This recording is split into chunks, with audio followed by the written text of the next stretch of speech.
Why DJ Towers asinganyimwe mari neMbinga? Hakuna munhu ane mari muZimbabwe ati akugona kunyima DJ Towers mari. It is absolutely impossible for the wealthy to say no to DJ Towers. So many people are they are making money. They're not making money. Me, I'm making money. Right. That's son. From the late Kinimbi, Passion Java, Chihwa, pavari vese nedzimwe mbinga dzandisina kutaura muvidheo rinoni, hapana akati amboignora DJ Towers. Tingati DJ Towers akangwara here. Ndrugeza mhepo yese unonitatsa kuti ndiite billionaire. It also surprised me kuti millionaires like Paghetto vanotofollowa DJ Towers pa Instagram. Is it all a coincidence or there is something more meaningful at play? Son, ndane mari. Takura mari kundarike. Olitena mari. Guys, don't see me mari. Money is everything. My baby, I want the mari.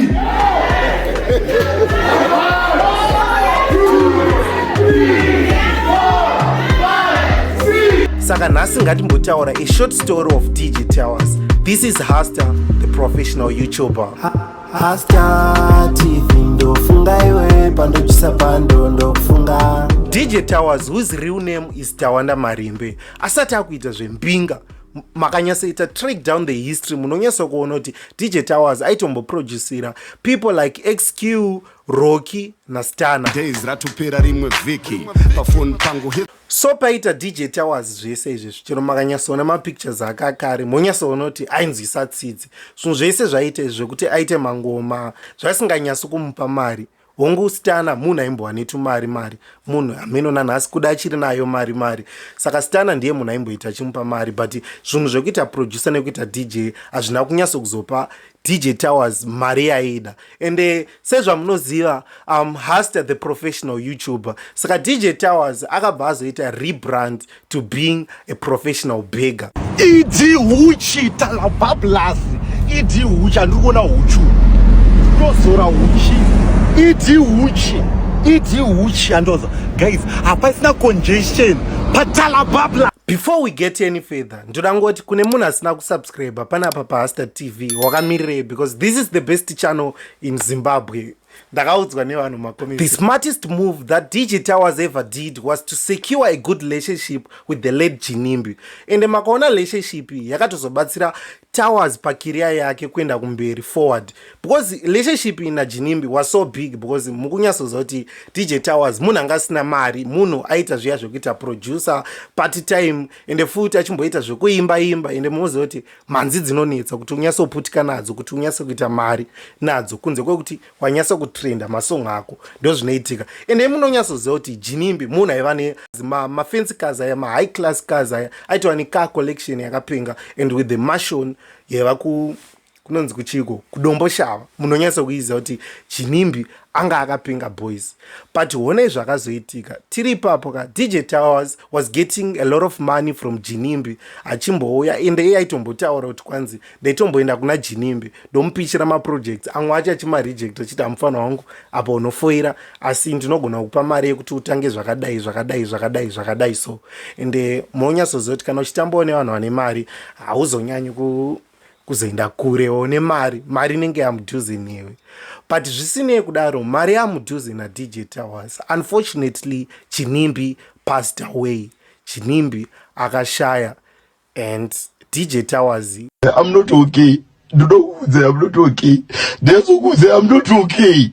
And I'm not okay. Msapoti tuita zvijeba jokes.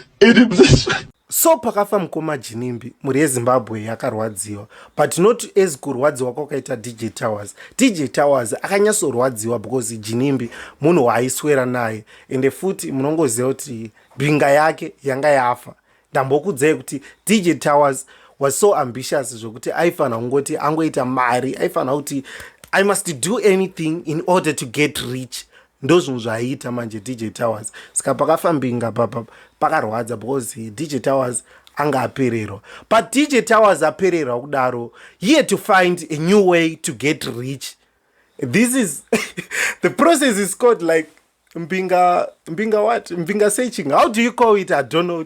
Ndoti chi. I found out atsvaga imwe Mbinga. In the DJ Towers, ndopa akatsvaga imwe Mbinga inonzi Passion Java. By the time Passion Java was so rich, aiva nemari. Passion Java munonyasozoti aita show off dzakapenga dzokutaridza mota dzedzia dzinodhura achingotaridza mashondro rangu Lamborghini vrum achirova mafuta. Saka DJ Towers achitamba naPassion Java kudaro vakatamba akamboitiswa mari vakandombotanga kuita musical video vese vachitoita musical video vachididini. But zvakaitika futi ndezvokuti DJ Towers was so ambitious again.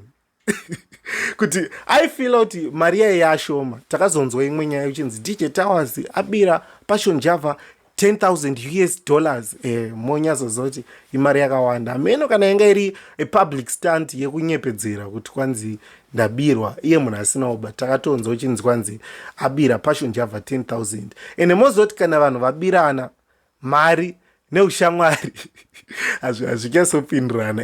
Kama hwa wakazoitawo uchibreaka iye DJ Towers achimbotaura zvaanoda pamusoro paPassion Java. Ameno taifarisa anga anyanya kuona mabhebheri neudii. But ana Passion Java kudaro futi hani mukunyatsokufollowa the step kuti DJ Towers akabva kuna Jinimbi wobva azoenda kuna Passion Java ende abva kuna Passion Java panext step rake rekuva rich. Because unaona so many people vanochinyeberana paningirini vanochinyeberana. I'll tell you ndisanotaura ndikati are you ready for this?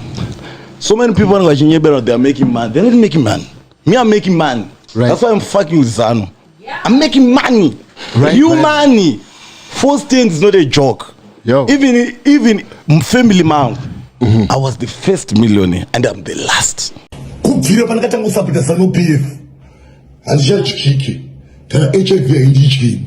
Kanda kushaka amfike kuno. Ndopeka tichiti Zano PF. Zano PF. Zvakazomitisa mari after Passion Java. Let me explain. Musafungo, this is a political video. By the way, I'm not a political YouTuber. I'm just a YouTuber who's here to tell you stories. Nezvimwe zvinhu zvinoramba zvichikunakidza zvichikushamisai chichi what. Murikuziya tichazotaura nyaya iyoyo futi mangwana.